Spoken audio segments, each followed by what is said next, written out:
반갑습니다. 지나간 한 주 여러분 어떻게 시간들 잘 보내셨습니까? 이 강의를 녹화하는 시간은 토요일, 보통 금요일 이렇게 강의를 녹화하고 다음 주 강의를 준비를 하지요. 이미 여러분들도 카톡에 그 공지방에서 또 읽어보셨고, 심지어는 외신, 미국의 CNN의 방송에서도 많은 뉴스 채널을 통해서 이미 접한 보도의 내용들을 아실 겁니다. 한국에서 수학여행을 떠나는 300명 이상의 많은 학생들을 태운 여객선이 침몰하고 오늘로서 이제 3일이 지나는 그런 시점을 맞이했습니다.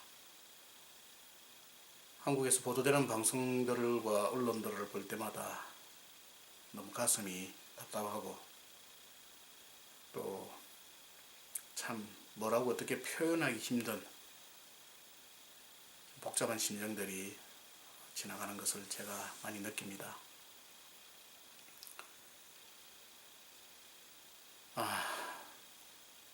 좀 한국 사회가 21세기에 국격이 높아졌다, 혹은 많은 주위의 어떤 다른 나라들에 비해서 발전하고 살기 좋아졌다, 이런 많은 이야기들을 우리가 듣습니다. 근데 이런 사건들을 우리가 겪어보면은 10년, 20년, 30년 전에 일어났던 그런 사건들과 하나도 달라진 것이 없다는 것을 여실하게 봅니다. 한국 사람들은 최고를 좋아합니다. 1등을 좋아합니다. 그래서 빨리빨리 하고 짧은 시간 내에 많은 것들을 이루어낸 것은 사실입니다. 그러나 그 짧은 시간 동안에 우리가 세워야 할 가장 중요한 기본적인 것들을 바로 세우지 못한 것들이 지금의 이제 그 열매들과 결과들을 우리 후손들의 세대가 맛보고 있지 않나, 이런 씁쓸한 마음이 듭니다. 세계 최대의 조선 수주국입니다. 배를 만들어내는 나라입니다. 이 조그마한 나라가, 그런데 참 아이러니하게도 개발도상국에서나 일어날 법한 그런 선박사고가 여전히 21세기에도 일어난다는 이 현실입니다. 배 만들어내는 기술은 세계 1등이었는지는 모르겠습니다만, 그러나 그 배를 안전하게 운행하고 규율대로, 매뉴얼대로 그 안전성을 확보하고 시행해 나가는 데는 부끄럽게도 개발도상국이라고 하는 미명을 그대로 안고 있는 것이 우리의 현실입니다. 조금 전까지도 제가 이 강의를 준비하면서 애끓는 부모들의 심정과 같이 선체에서 생존자의 구조 소식을 목매게 저도 기다렸습니다. 그러나 그런 소식들을 접하지 못하고 이 강의를 제가 지금 여러분들과 함께 하고 있습니다. 참, 여러분, 매뉴얼이 부재한 사회입니다. 솔직하고 참 우리가 부끄럽지만 솔직하게 인정해야 되는 것이 우리의 모습입니다. 한국에는 매뉴얼이 없습니다. 빨리빨리만 존재했습니다. 근데 그 빨리빨리도 지나놓고 생각해 보니 대충이었습니다. 이것이 우리의 부끄러운 현실입니다. 저는 이 세월호라고 하는 승객의 여객선의 침몰 사건을 보면서 참 하나님 앞에 우리 현재 우리 교회가 처해 있는 모습, 우리 한국의 기독교가 처해 있는 모습을 저는 바라보게 됩니다. 크고 높고 더 많이 라고 하는 이 세상의 구호에 부응하여서 한국교회가 그렇게 달려가고 있습니다. 어느 순간에 방향을 바꾸는데 지금까지 달려오고 지금까지 쌓아왔던 그 모든 것들이 그 배를 무너뜨리는 심판의 도구가 된다는 사실을 우리는 혹시 잊어버리고 살고 있지 않는지 모르겠습니다. 매뉴얼이 없다는 뼈아픈 말씀을 드렸습니다. 우리의 삶에도 우리의 신앙에도 우리의 이 교회라고 하는 하나의 큰 방주도 성경이라고 하는 매뉴얼 없이 지금 마음대로 움직여가고 있지 않는지, 선장이 선장의 역할을 제대로 못하고 항해사나 조타수가 그 역할들을 제대로 감당해내지 못하고 그냥 자의적으로 움직여가고 있지 않는지, 그리고 그 결과가 어떠하리라고 하는 것을 우리는 우리에게 주어진 이 비참한 현실과 사건을 통하여서 바라보게 됩니다. 아무쪼록 여러분, 성경은 우리가 많이 알고 있는 것 중에 한 가지가 되어서는 안 됩니다. 우리가 많이 배울 수 있는 것 중에 또한 한 가지 있어도 아닙니다. 성경은 우리가 알아야 할 것, 우리가 믿어야 할 것의 전부입니다. 그 전부인 성경, 하나님께서 이 땅에 허락하신 하나님의 매뉴얼입니다. 그 매뉴얼을 얼마나 우리가 잘 이해하고 숙지하고, 그리고 우리의 살아가는 삶의 여러 환경들 속에서 그 매뉴얼을 잘 활용하고 그리고 그 매뉴얼대로 살아가고 있는지 저와 여러분들 자신에게 날마다 질문해야 할 문제인 것 같습니다. 어제 제가 야외에 바깥을 좀 많이 다녔습니다. 알러지를 제가 앓고 있는 사실 여러분들 다 잘 아시고 저를 위해서 또 염려해 주시고 기도해 주신 분들께 많이 감사를 드리는데, 한번 밖에 갔다 오면 그 다음 날이 저는 괴롭습니다. 오늘 아침에도 눈을 계속 비비면서 이러면 안 되는데 눈이 충혈되고 빨리 강의는 준비해야 되는데, 그래서 지금 이렇게 여러분 앞에 이런 모습으로 지금 강의를 하고 있는 점 여러분도 그렇게 양해해 주시기 바라겠습니다. 계속해서 우리는 지금 공동서신, 7권의 공동서신을 우리가 지금 함께 묵상하고 있는 중에 있습니다. 바울 서신과 공동서신을 좀 더 객관적으로 두고 비교를 해본다면 거기에 분명한 차이점들이 발견되어집니다. 바울 서신은 교리적인 부분과 실천적인 부분이라고 하는 이 두 가지 큰 축을 가지고 기록이 되어져 있습니다. 그 중에서 물론 교리적인 부분이 또 많은 비중을 차지하고 있는 것도 사실입니다.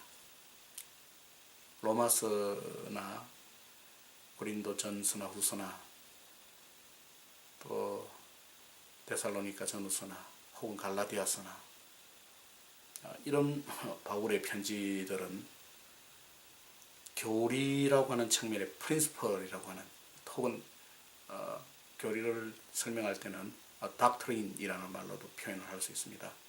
여기에 굉장히 많은 초점이 맞춰져 있습니다. 또 교리로만 편지를 기술하는 것으로 바울은 끝내지는 않았습니다. 그 교리를 기반하여서 어떤 삶을 살아야 될 것인가, Doctrine and Life, 디모데에게 말했던 대로 Doctrine and Life의 그 삶의 여러 가지 부분들을 디테일하게 기록을 하고 있죠. 그것을 우리는 practice라고 이야기합니다. 실천이다. 그래서 항상 principle and practice, 이 두 가지는 항상 같이 가야 됩니다. 제가 전에도 한번 말씀드린 대로 교리가 필요 없다고 하는 사람들은 굉장히 위험한 신앙을 가지고 있는 사람들입니다. 우리가 어떤 신앙의 삶을 살아가느냐 하는 것은 어떤 교리 위에 세워져 있느냐 하는 그것 전제가 되어서 살아가고 있는 것을 우리가 의미하지 않습니까? 강의 초도에 제가 침몰한 배 이야기를 잠깐 했습니다만 알고 보니 그 배의 원래 소유주가 1990몇 년도에 한국에서 한국 사회를 떠들썩하게 흔들어 놨던 오대양 살인사건, 그리고 한국에서 이단과 사이비로 낙인되어진 구원파의 교주인 유모씨의 유모씨라고 할 것까지 없죠. 다 나와 있는 유병언의 아들들이 실제 소유주라고 하는 것이 밝혀졌더군요. 그래서 제가 그 기사를 보면서 그렇구나. 사건이 진행되면서 속속 밝혀지는 여러 가지 많은 위협적인 사항들, 무리하게 배를 18년이나 된 노후한 배를 가지고 들어와 가지고 100명 이상이나 되는 사람을 더 싣기 위해서 배를 정축하고,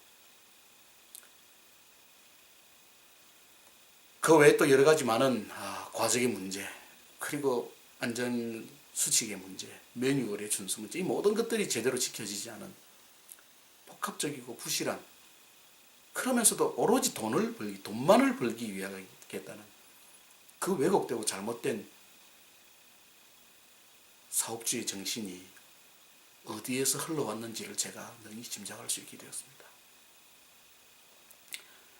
베드로 후서나 유다서 같은 경우에는 특별히 마지막 때에 나타나게 될 거짓 교사들, 사이비 교수들이나 이단자들에 대하여서 아주 엄중하고 신랄하게 경고를 하고 있습니다. 특별히 유다서 같은 경우를 읽어보면은 참 이거는 어떻게 이런 아주 신랄한 이야기를 기록할 수 있었을까 하는 생각이 들 만큼이죠. 교리와 practice, principle and practice 항상 come together, 함께 가야 된다. 그럼 이 두 가지 중에 어떤 것이 먼저 선행이 되어야 되겠습니까? 당연하죠. 어떻게 살고 어떻게 행동하기 위해서는 그 어떻게라고 하는 것에 전제가 되는 중요한 원리와 원칙들을 바로 알아야 된다는 이야기입니다. 그래서 교리 공부가 대단히 중요합니다. 저는 이것을 굉장히 강조하는 사람입니다. 성경 자체 속에서만 하도록 우리에게 중요한 교리를, 우리가 많은 것들을 발견하고 배워낼 수가 있는 것이죠. 이에 비해서 사도 바울의 성경이 교리와 그리고 실천이라고 하는, 교리와 삶이라고 하는 두 가지 부분이 균형과 밸런스를 이루면서도 실제적으로는 그 성경에 교리적인 부분이 큰 베이스를 가지고 있습니다. 그러나 우리가 아는 대로 사도 바울이 기록했던 사도 바울의 생애에 기록되었던 마지막 서신서들, 어떤 것이죠? 자, 그럼 여러분들 지금 머릿속에 탁 떠올라야 됩니다. 디모데전, 후서, 디도서. 이와 같은 내용들을 읽어보면은 교리적인 측면을 다루기보다는 지금까지 사도 바울이 1차 전도, 2차 전도, 3차 전도, 4차 전도 여행을 통하여서 그 서신서들에서 충분히 밝혔던 그 기독교의 복음의 그 원리와 진리와 교리들 위해서 사도 바울이 구체적으로 실제적으로 어떻게 프랙티컬하게 교회를 섬기고 또 교회를 구성하는 사람들을 양육하고 지도해 나갈 것인가에 대한 그 구체적인 것들을 그 편지에 세심하게 기록하고 있는 것을 우리는 볼 수가 있습니다. 생각해 보시면은 디모데전서나 디도서에 나타나는 직분자의 자격, 장로나 가로 열고 혹은 감독 가로 닫고 또 집사, 이런 교회에서 가장 중요한 직책을 감당해야 되는 사람들의 그 자격에 대해서 기록되어 있는 부분만을 가지고도 굉장히 많은 시간을 강의하고 또 살펴보아야 될 부분들이라는 것을 우리가 알 수가 있습니다. 그래서 이제 지금 공동서신은 어떤 점에서는 히브리서는 전 지금 공동서신보다는 이제 바울 서신 쪽으로, 물론 이제 바울이 기록을 했다라고 하는 증거는 없습니다. 지금 현대의 신약학의 동향은 바울이 그것을 기록한 것이 아니라는 것으로 결론이 내어져 있고, 무명의 저자라는 것으로만 그렇게 알려져 있습니다만 저는 바울 서신 쪽에다가 포함을 시킵니다. 그 이후에 나타나는 7권의 공동서신은 읽어보면은 교리적인 어떤 프린시팔한 부분에 측면을 맞추었다기보다는 프랙티컬한 부분에 더 많은 초점을 맞추고 있다는 것을 우리가 알 수가 있습니다. 그래서 우리가 성경을 묵상할 때에도 이제 예수를 막 처음 믿는 사람들이 야고보서부터 읽으면 안 된다는 이야기죠. 야고보서 이하에 나타나는 베드로전서나 베드로후서나 요한 1, 2, 3서나 유다서 이런 성경 본문들을 이제 막 신앙생활을 처음 하고 이제 막 성경을 처음 배우는 사람들이 그것부터 막 읽어서는 안 된다는 이야기입니다. 그렇게 되면 어떻게 되느냐니까는요, 대안이 없는 비판론자들만 될 수 있습니다. 왜 여러분 교회에 가보면은요, 아주 막 대단한 투사들과 같이 교회를 비판하고 손가락질하는, 소위 말해서 스스로 자칭 믿는 자들을 보게 됩니다. 근데 그 사람들이 저지르는 가장 큰 실수가 여러분 뭔 줄 아십니까? 복음이 없이, 그리고 온전한 교리가 없이 실천만 바라보고 있는 것이죠. 조금 이야기 들어보면 압니다. 바닥이 없는 사람들이다.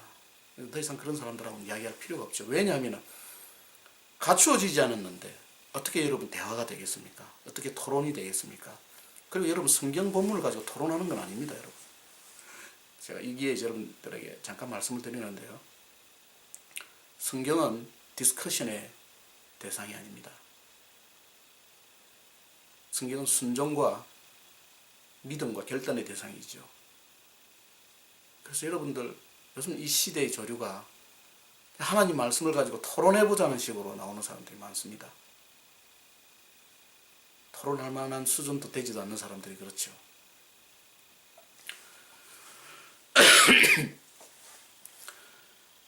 자, 그래서 제가 지금 이제 우리가 지금 공동서신을 우리가 살펴보고 있습니다만은 지난주에 야고보서, 기독교 신앙을 오랫동안 접하고 오랫동안 체질화되어 있는 사람들에게 가장 필요한 성경이 사실은 이 공동서신서들입니다.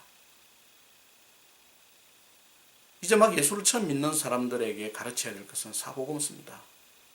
사도행전도 아니고 바울 서신서들도 아니고 골로새서나 에베소서도 아니고 사복음서를 통하여서 예수 그리스도 그분이 누구시며 그분이 우리를 위해서 무엇을 주셨고 무엇을 행하셨고 그 결과 우리가 어떻게 되었느냐 하는 것을 사복음서를 통하여서 정확하게 깨닫고 받아들이고 믿어야 됩니다.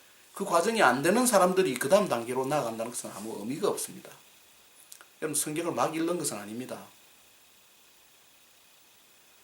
병의 정세에 따라서 처방되는 음식이 다르지 않습니까? 약도 다르듯이 그 신앙의 배경과 그 신앙의 그 살아왔던 가정과 수준에 따라서도 성경을 접근하는 그 방법과 통로가 분명히 디퍼런스한 상황에서 이루어져야 된다는 것을 여러분들이 먼저 아셔야 됩니다. 이제 강의가 오랫동안 이렇게 진행이 되면서 제가 여러분들의 강의 노트를 보내오는 것들을 이렇게 보거나 여러 가지 리스판스를 통하여서 이분은 또 어떻게 신앙생활을 해오셨고 또 이분은 어떤 분이시다 하는 것을 희미하게지만은 알게 되어졌습니다. 그래서 신앙생활 참 오래 하신 분들도 계시고 또 정말 진심으로 하나님 앞에 믿음과 삶을 진지하게 고민하며 생각하시는 분들도 계시고 또 아직 그 단계까지 가시지 못한 분들도 계시다 하는 것을 제가 알게 되었기 때문에 참 이 강의에 초점을 맞추기가 쉽지가 않았습니다.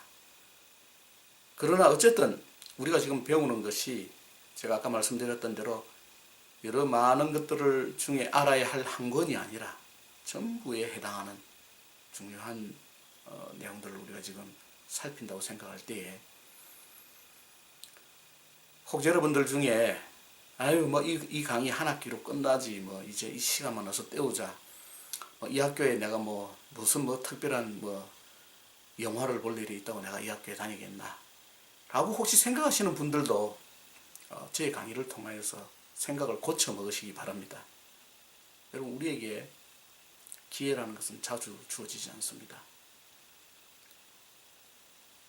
또 침몰난 배 이야기를 제가 또 해야 되겠는데요. 배가 침몰하게 징후를 보이는 그 시간부터 90분간 아무것도 하지 않았습니다. 아무것도. 뭐 여러분들이 이미 보도를 들어서 아시겠습니다. 사람들이 그 시간에 빨리 갑판으로 나와야 되고 선원들은 그 옆에 띄워져 있는 소위 말해서 구명정이라고 하죠. 라이프 보트를 바닷속에다가 다 만약에 풀어 헤쳤더랬으면은 아마 한 사람도 죽지 않고 전원이 다 구출되는 그런 아주 세계의 해양 선박 사고에 유례가 없는 그런 일을 만들 수 있는 기회를 놓쳤단 말입니다. 그 등신 버저리 같은 것들이. 이럴 땐 욕합니다. 이건 뭐 욕도 아니죠. 등신이죠. 그와 같은 일들을 해야 되는 것을 내팽개치고 먼저 살겠다고 기어 나간 것들을 다시 잡아가 그 뱃속에다 다 집어넣어야 됩니다. 국민 낸 세금으로 감옥에서 밥 먹이는 것도 아까운 인간들입니다. 제가 너무 심하게 이야기하는 것 같습니까? 그래서 말고 보면 가격한 사람입니다. 많이 가격한 사람입니다. 뭐 성질머리가 가격한 것이 아니라 하나님 말씀이 이 세상에 적용되어져야 되는 부분에 대해서 여지나 타협이 없어야 된다는 이야기죠. 그 90분을 놓쳤기 때문에 그 생태 같은 학생들이 그 자리에서 수정당했습니다. 지금 뭐 솔직히 이제 이 강의가 다음 주 월요일에 이제 이 강의가 이제 무들 클래스에 오픈이 되니까 이제 많은 시간이 흘러가지고 이제 뭐 유농각이 다 잡혔겠죠. 전 참 제 입으로 최악의 상황에 대해서 말씀드리는 것 자체가 너무 가슴이 떨리는 이야기입니다. 그 기회를 놓쳤습니다. 단 한 번의 기회. 모든 사람을 살릴 수 있는 단 한 번의 기회. 평생 오지 않는 그 한 번의 기회를 그 멍청하고 어리석고 자기 압박 돌아오지 못하는 그 몇몇 인간들 때문에 그것을 놓쳐버리고 말았습니다. 여러분들이 살면서 그런 우호를 두 번 다시 범해서는 안 된다는 이야기입니다. 미국요. 미국이라고 하는 나라를 미국호라고 여러분 생각하십시오. 한국호라고 생각하십시오. 배라고 생각하십시오.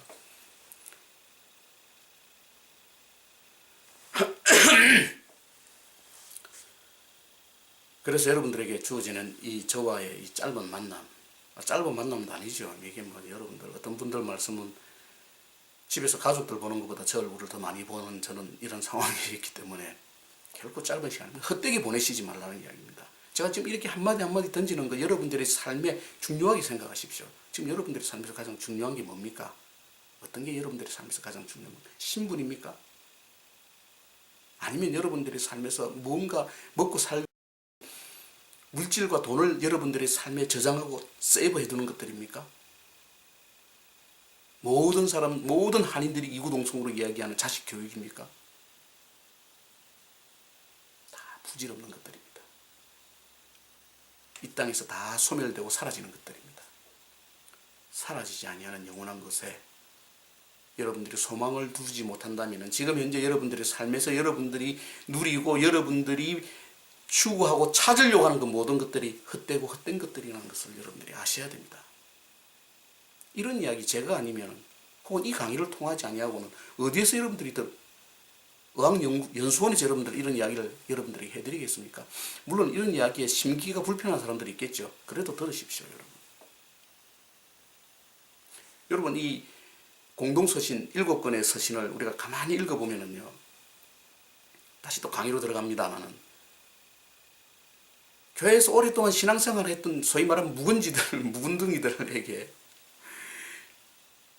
이 말씀들이 지금 얼마나 필요하고 절실한 말씀들인지 하는 것을 알게 됩니다. 오늘 한국 교회가 바라보아야 될 어떤 가장 근본적인 어떤 최후의 진단들이 여기에 다 들어가 있습니다.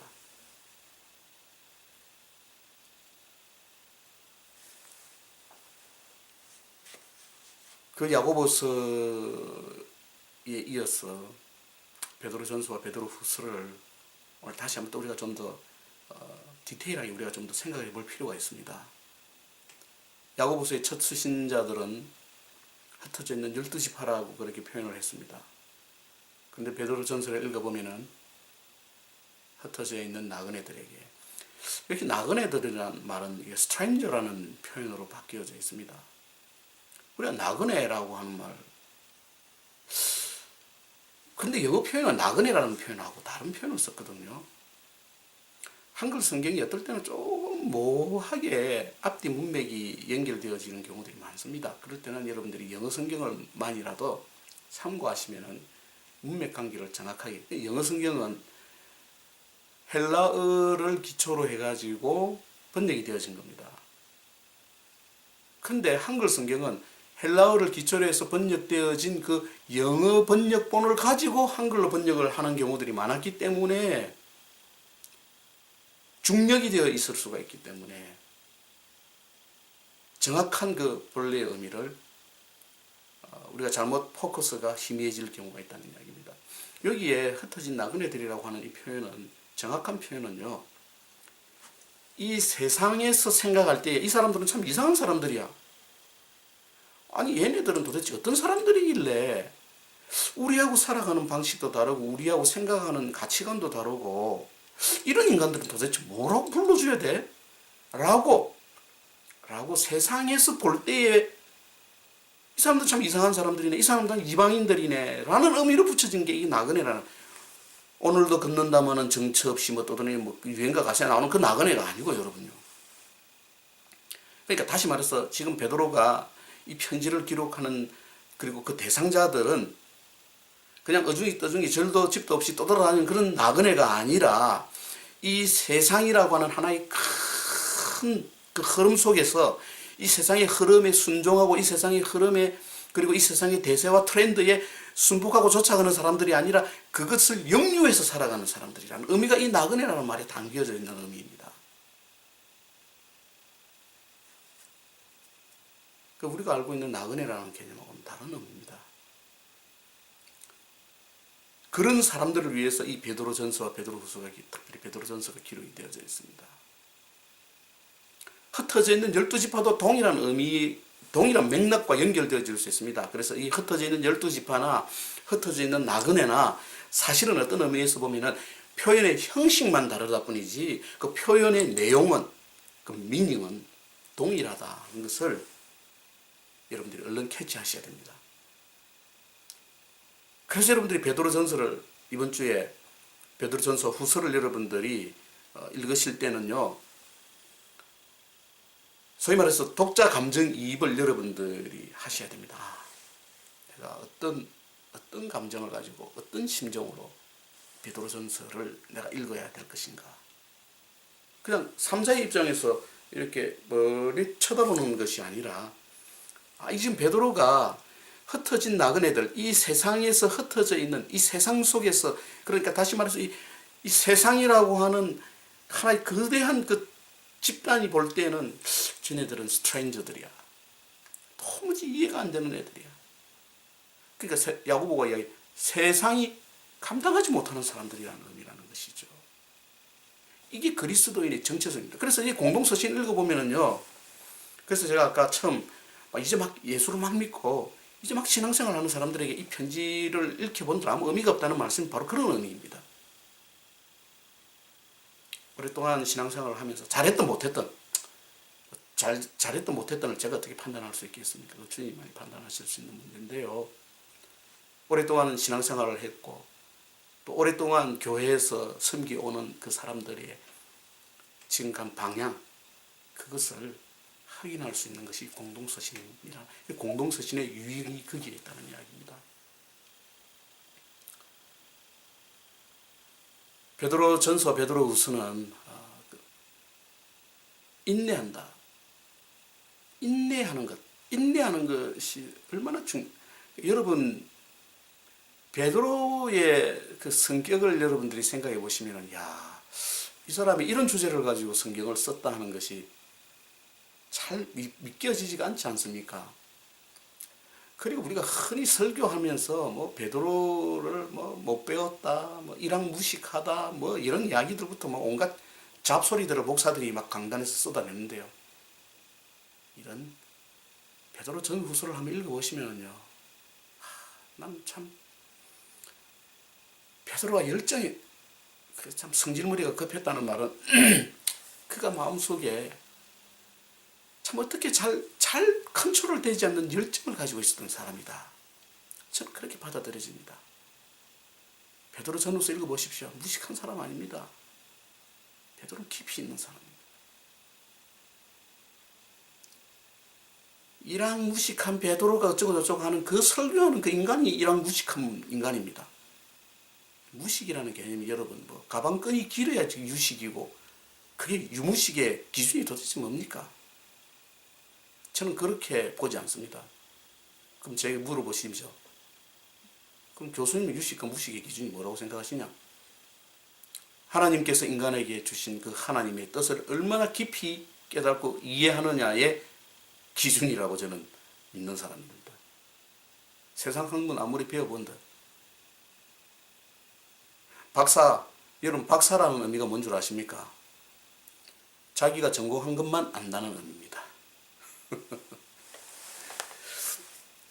에이, 니는 박사 아니니까 그런 소리 하지. 네, 전 박사 아닙니다. 머리가 단단한 석사 수준밖에 안 되는 사람입니다만은,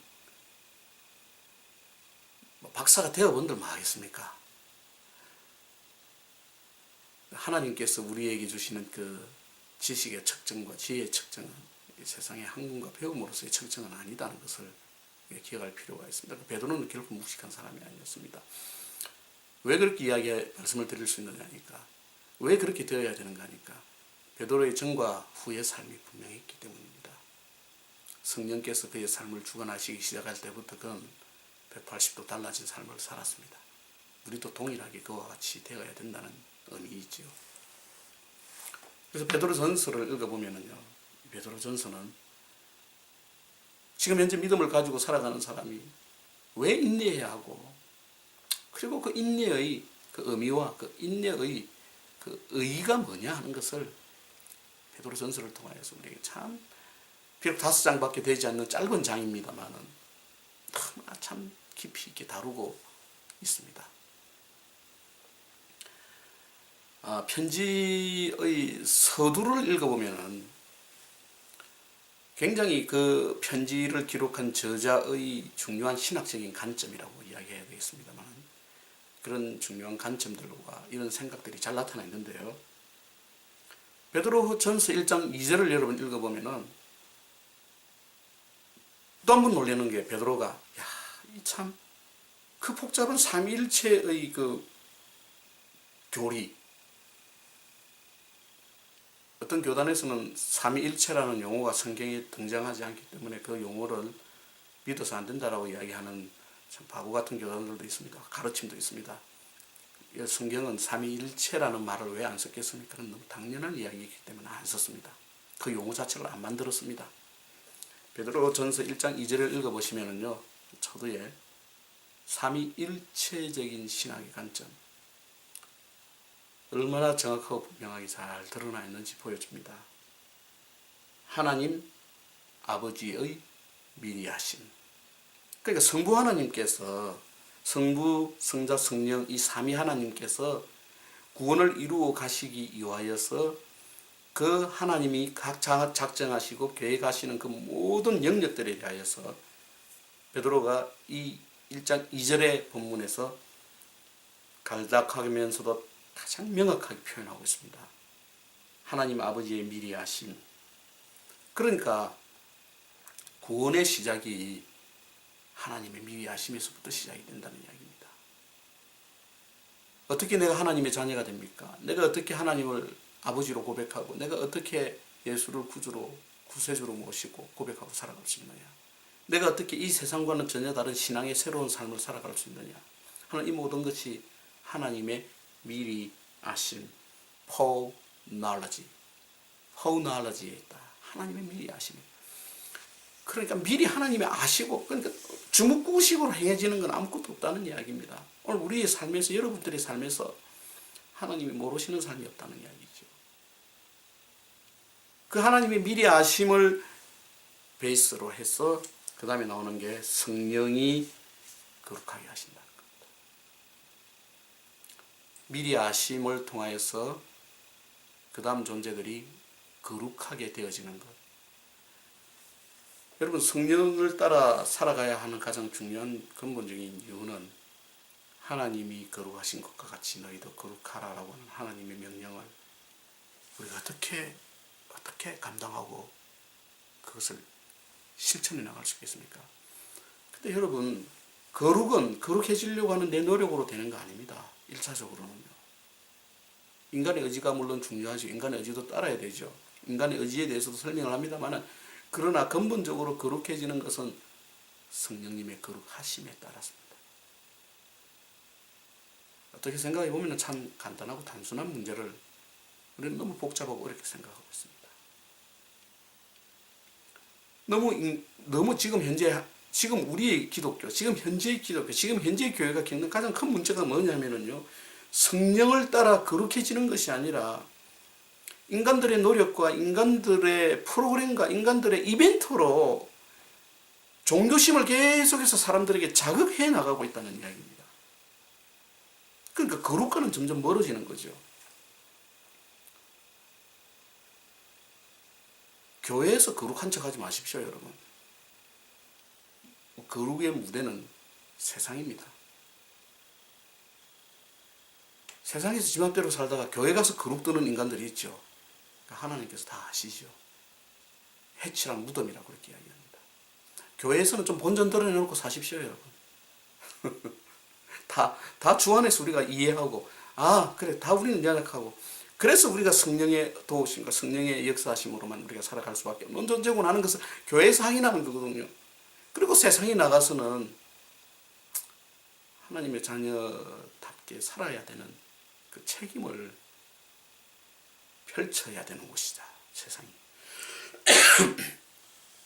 그래서 하나님, 우리 아버지의 미리 아심과 여기 보니까요, 아심을 따라 성령이 거룩하게 하신다.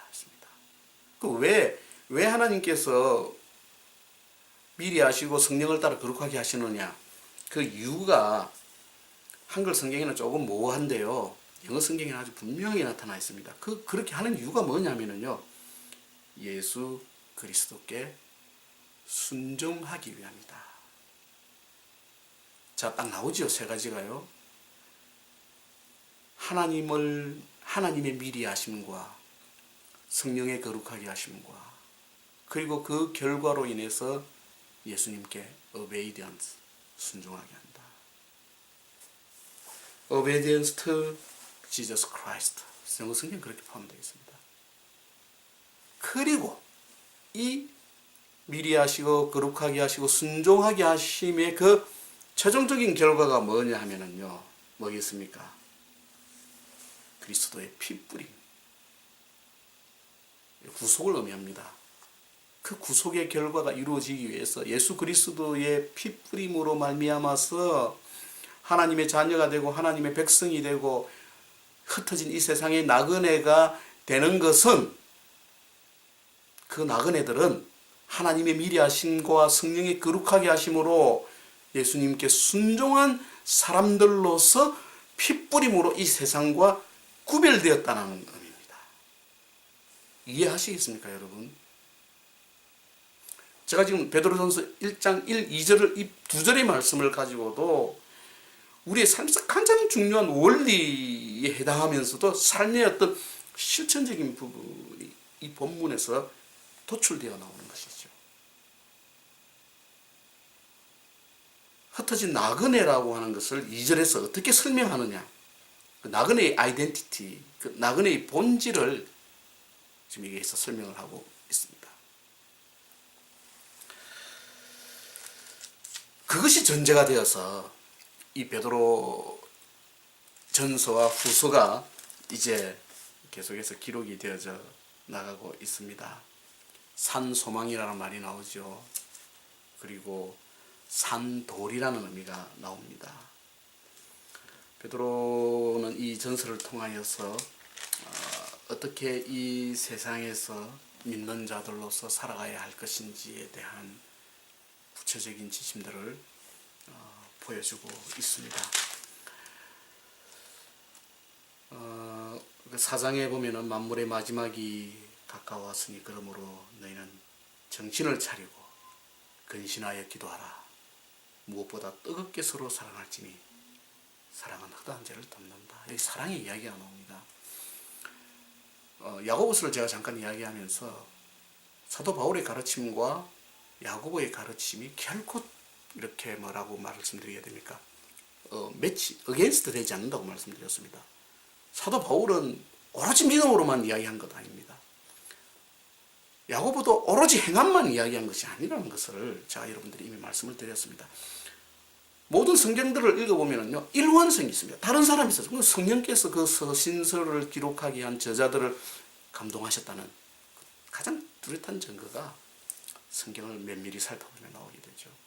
지금 베드로도 사랑을 이야기, 왜 이건 믿음을 완성하는 사랑으로서 이야기를 하고 있습니다. 그래서 베드로후서 여러분 2장 베드로후서를 딱 읽어보면은요, 그 첫 장에 보면은요, 베드로가 뭐라고 이야기하니까 썩어질 것을 피하여 신의 성품에 참여하는 자가 되게 한다.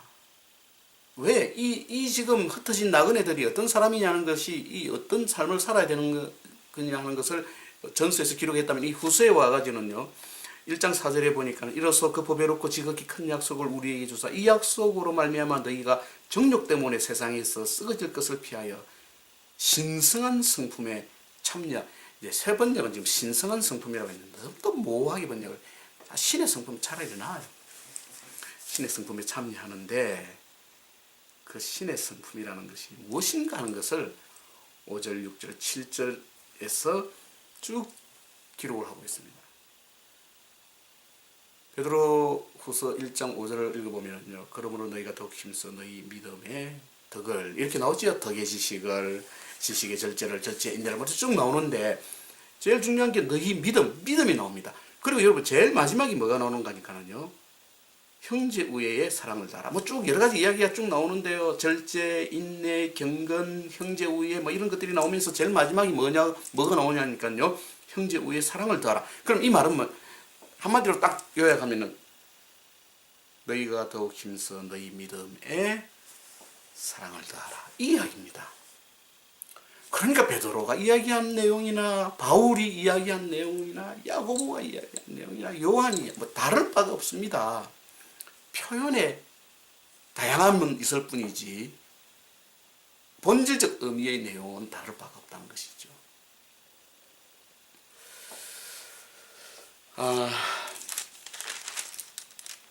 참 저는 여러분들에게 지금 개론으로만 이렇게 이제 아주 brief introduction이죠. 아주 요약되고 간단한 것만 가르치면서 참 아쉬운 게 뭐냐면, 이 본문들을 한 기절 가지고 여러분들에게 좀 강해를 하고 이랬으면 참 좋겠다는 뭐 개인적인 제 욕심이 듭니다. 이렇게 성경을 그냥 개론적으로만 알고 지나가면 참 너무 아쉬운 부분들이 많고 참 아깝다는 생각들이 너무 많이 들죠. 전 여러분들은 그런 생각이 안 드시겠지만은요.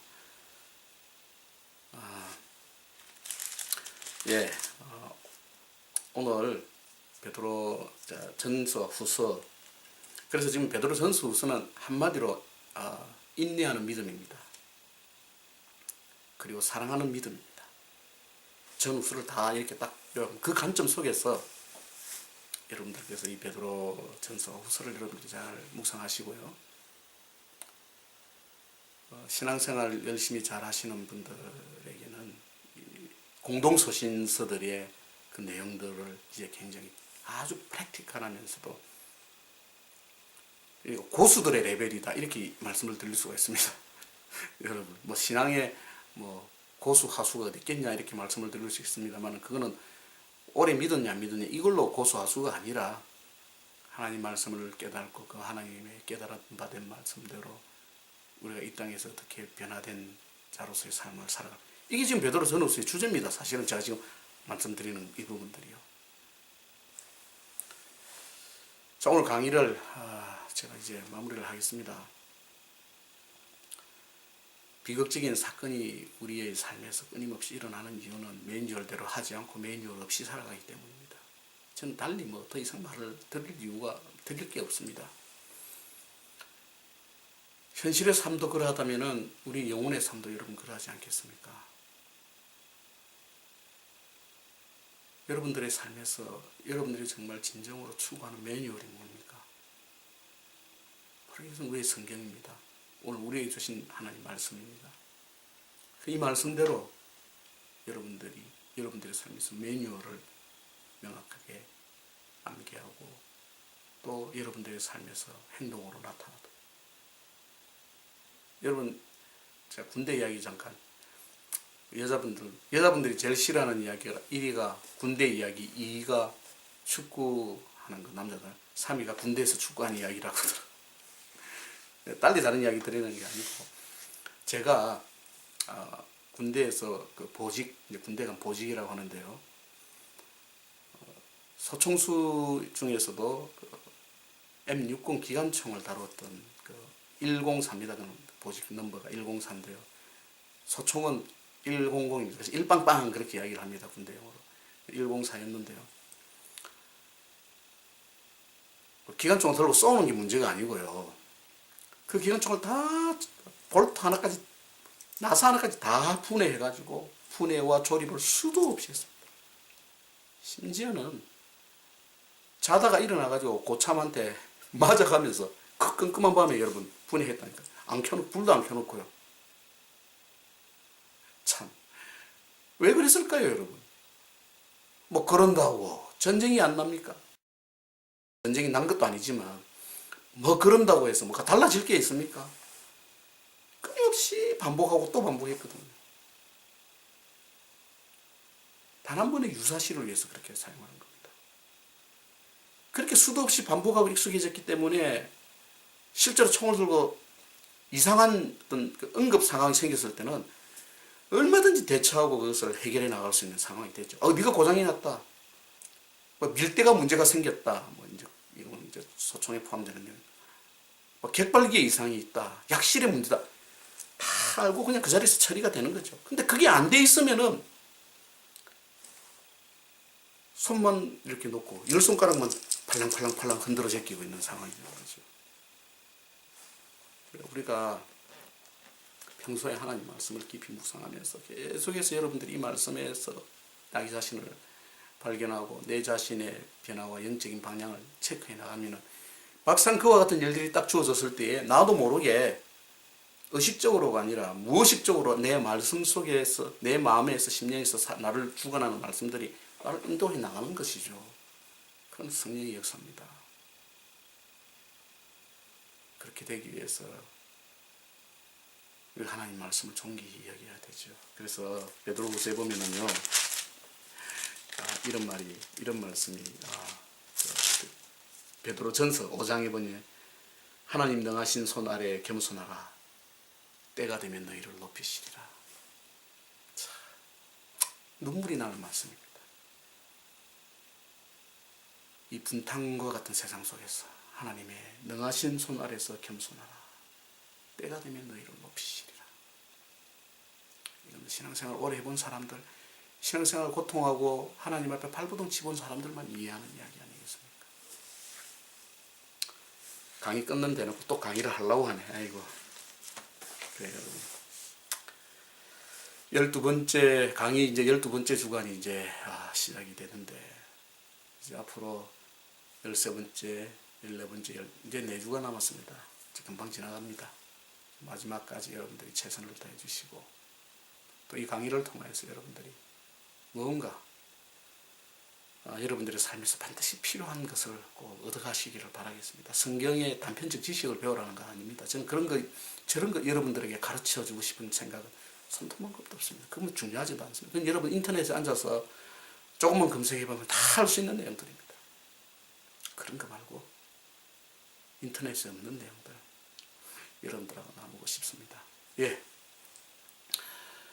자, 오늘 이 하루도 또 여러분들 이 한 주도 또 여러분의 삶에서 매뉴얼 없이 그냥 막 살아가는 삶이 되지 마시고 이 매뉴얼 하나님의 말씀으로서의 매뉴얼 여러분들의 삶에서 깊이 묵상하시면서 다시 한번 그 매뉴얼의 중요성을 절감하시면서 그렇게 살아가시는 또 이 한 주가 되었으면 좋겠습니다.